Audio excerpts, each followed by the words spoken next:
বাবা, এটা তো একটা গোয়াল ঘর ছিল। আমি 2 ঘন্টা টানা গরুর মতো খেটে এগুলো সব হলেও তো আপনার একটা বিয়ে করা উচিত।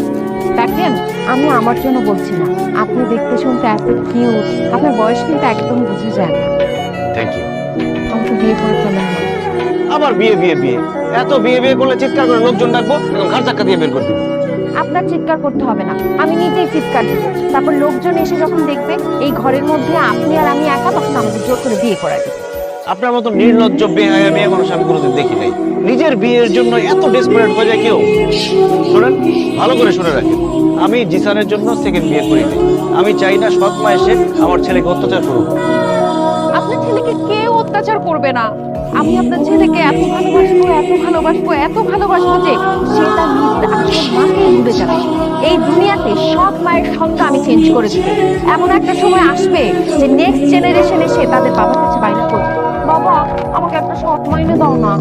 এসব মুখে বললে হবে না, আমি প্রমাণ চাই। যদি প্রমাণ পাই তখন না হয় বিয়ের কথা ভেবে দেখতে পারি। আমি আপনাকে অবশ্যই প্রমাণ দেব। বসেন, একটু খেয়ে নেন। আপনি রান্না করছেন?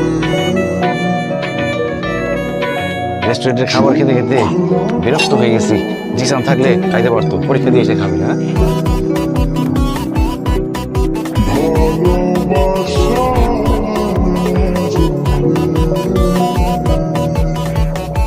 এই যে আমার জন্য দুধ নিয়ে আসলাম, খাও।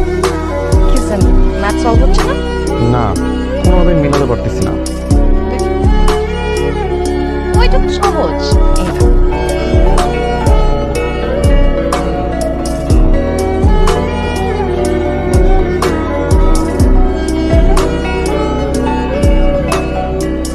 দেখো তো অ্যান্সার দিচ্ছে কিনা। হ্যাঁ, এত ইজি আর আমি পারতেছিলামই না। Thank you aunty. You are welcome. বাবা আর কিছু খাবার চাই? না, আমার আসলে একেবারে মন ভালো নেই। আজকের এক্সামটা একদম খারাপ হয়েছে। যে এক্সাম যেটা হওয়ার ওটা তো হয়েই গেছে। কালকের এক্সামের ভালো মতো প্রিপারেশন নাও। সেটা তো ঠিক আছে, কিন্তু আজকের এক্সাম এত খারাপ দিছি যে আগামীকালকের এক্সামের জন্য প্রিপারেশন নেওয়ার মতো মুডই পাচ্ছি না।